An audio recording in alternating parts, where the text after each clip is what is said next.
Salut à tous, c'est Cyril71, bienvenue dans cette nouvelle vidéo. Nous sommes le mardi 10 juin 2025, on se retrouve pour faire un nouveau point météo. Je vais vous parler de cette seconde partie de semaine jusqu'au week-end qui s'annonce de plus en plus chaude, mais également de plus en plus orageuse, avec des orages localement violents qui sont prévus, car le taux d'instabilité sera très élevé et en même temps on aura également du dynamisme avec un conflit de masse d'air qui va de nouveau se mettre en place, mais cette fois-ci plus à l'ouest et plus au nord par rapport à la dernière séquence orageuse. Donc tout cela, je vais vous l'expliquer en vous montrant les centres d'action sur le modèle européen. Pour l'instant, je ne vous montre pas encore les modèles à maille fine, comme Arome ou Icon CH1 et CH2, qui sont les modèles à maille fine pour moi, qui sont les plus fiables. Il faudra voir dans les prochains jours, parce que là, on a énormément de dégradations orageuses prévues, quasiment une par jour entre mercredi et samedi. Donc je préfère vous en parler en vous montrant les centres d'action. Et plus tard, peut-être dans les prochains jours, je vous montrerai les modèles à maille fine. Voilà, donc pour venir au centre d'action, vous voyez que l'anticyclone donc se renforce et va progresser en direction de l'Europe continentale et l'Europe du Nord pour les prochains jours. Et en même temps, on a une dépression sur l'Atlantique, hein, vous voyez, sur le centre d'Atlantique qui descend un petit peu et qui va venir fusionner avec une goutte froide au large du Portugal.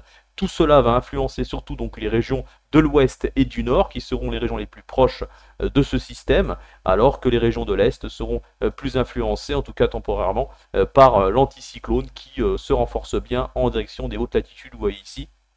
Donc tout cela, notre pays se situe entre la dépression atlantique et l'anticyclone continental. On a donc un flux de sud de plus en plus chaud, avec un pic de très forte chaleur prévu dans les prochains jours, en commençant par un grand quart sud-ouest pour ce mercredi. On attend localement entre 38 et 40 degrés, on pourrait atteindre les 40 degrés en tout cas, très localement, et puis du côté des régions centrales, on serait plutôt vers 34-35 degrés. Voilà, et dans certaines villes, la nuit, hein, ça ne pourrait ne pas descendre en dessous de 20 degrés, donc véritable nuit tropicale.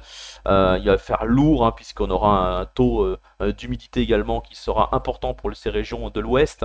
Donc voilà, on aura un taux d'instabilité très élevé.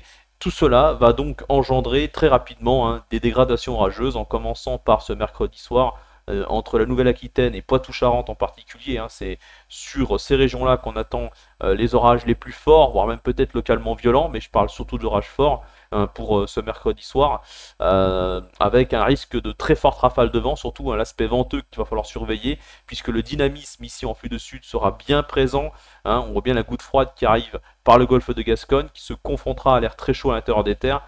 Donc là, forcément, avec le taux d'instabilité également très élevé, un cisaillement important, on a tous les ingrédients pour que ça explose, avec donc l'ensemble des départements de la Nouvelle-Aquitaine, de Poitou-Charentes, peut-être jusqu'au niveau de la région Centre-Val de Loire. Je ne pense pas que ça remontera jusqu'à la Bretagne et les Pays de la Loire, voilà, qui seront un peu trop au nord. Là, ça pourrait se désactiver en tout cas en remontant sur ces régions. Le plus actif, ça serait là, donc sur un petit quart donc ouest du pays, notamment donc sur long des côtes où ça sera le plus à risque sur l'arc atlantique.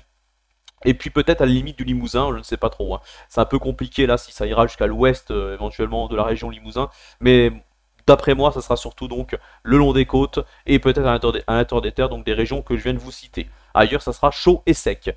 Ça, c'est la première dégradation. Ensuite, pour jeudi, ce qui se passe, c'est que la dépression, elle stagne encore sur l'Atlantique. Vous voyez, elle va être un petit peu bloquée en remontant très doucement en direction des îles britanniques, car le blocage anticyclonique, le mur anticyclonique est quand même assez impressionnant, assez solide, vous voyez, sur l'Europe. Donc il prend directement ses racines depuis l'Afrique du Nord et ça remonte vers la Scandinavie. Donc là, on a un sacré mur anticyclonique, donc forcément, c'est plus difficile pour les dépressions atlantiques de progresser vers l'est. Donc là, elle reste un petit peu bloquée, ce qui fait que cette fois-ci, ce sont les régions de l'ouest et du nord-ouest qui sont les plus proches de la dépression, les plus confrontés au conflit de masse d'air, avec donc un dynamisme plus important, un cisaillement, et tous les paramètres sont réunis pour que ça pète.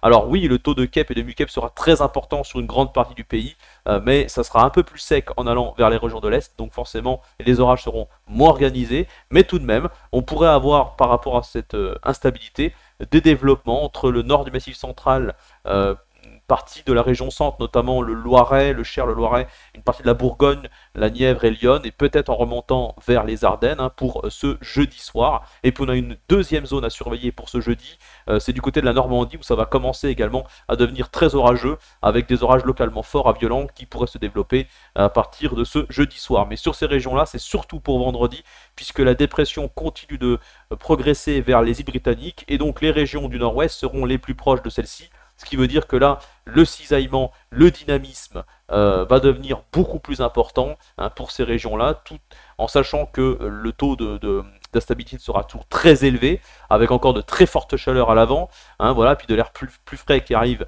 par l'Atlantique.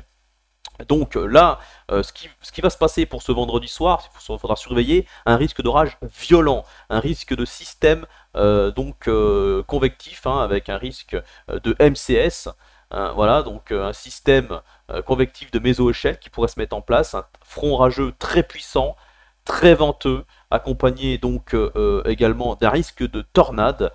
Voilà, donc on a un risque de tornade qui n'est pas négligeable pour ces régions-là, donc surtout entre la Seine-Maritime, une partie de la Somme en remontant vers le nord, donc ce serait cette zone-là qu'il va falloir surveiller le plus pour vendredi en fin de journée, soirée, c'est là que le risque sera le plus important, donc attention, puisque là on a une branche de jet en flux de sud-ouest qui se rapproche ici le long de la Manche, et comme je vous l'ai dit, on a tous les paramètres pour que ça explose, l'air frais d'un côté, l'air chaud de l'autre, beaucoup de vent donc par rapport au dynamisme, et également donc ce qu'il faut retenir, c'est également donc ce risque d'orage créligène qui pourrait traverser donc ces départements du nord. Voilà, donc prudence, vraiment pour ce vendredi soir, c'est là qu'on attend le plus violent. Ensuite, pour ce week-end, progressivement la dépression, la goutte froide, donc vous voyez, continue sa route en direction du nord des îles britanniques. Donc là, ce qui va se passer pour samedi, on aurait encore de nouveau des développements orageux, mais par rapport à la veille, déjà, ça ne sera pas sur les mêmes régions, et ça sera beaucoup moins violent. Là, pour samedi soir, donc on pourrait avoir des orages qui pourraient se développer entre le Massif central et le nord-est. Voilà, donc de nouveau un petit peu cet axe-là qui reviendrait pour ce soir-là, dans la nuit de samedi et dimanche également, mais avec des orages quand même qui seront donc moins importants et moins organisés, puisque le dynamisme semble moins présent par rapport à la veille, voilà, puisque la goutte froide, la dépression s'éloigne vers le nord, donc c'est un peu plus anticyclonique, on va dire là, ce qui fait forcément que le dynamisme est moins important. Donc là, orage toujours présent encore samedi soir, nouvelle dégradation, mais moins forte. Voilà, après ça ne veut pas dire que ça ne sera pas non plus localement important avec un risque de dégâts, c'est toujours possible, on a une échéance un peu lointaine, et le mardi soir, donc ça reste encore à affiner pour samedi. En tout cas, je vous le dis, c'est sûr et certain, le plus à risque c'est pour vendredi soir, qui me semble être la période la plus à risque au niveau des orages violents pour cette séquence. Voilà, forcément avec ces fortes chaleurs, ce fort taux d'humidité, cette instabilité importante et également un dynamisme, plus le cisaillement, on a tous les paramètres, donc un risque supercellulaire, un risque de MCS, comme je vous l'ai dit, donc ce sont les plus violents orages qui existent, donc attention, avec une forte activité électrique, grêle et surtout l'aspect venteux. Voilà ce que je peux vous dire donc dans ce point météo de ce mardi soir. On se retrouve les prochains jours éventuellement pour suivre ce que ça va donner, ce que ça pourrait donner pour la suite, puisque c'est quand même important de vous informer sur cette situation. Donc bon courage à tous pour la chaleur, ça va suffoquer, et grande prudence pour les premiers orages demain soir, ce mercredi soir sur l'arc atlantique. Voilà, allez, à très bientôt, ciao.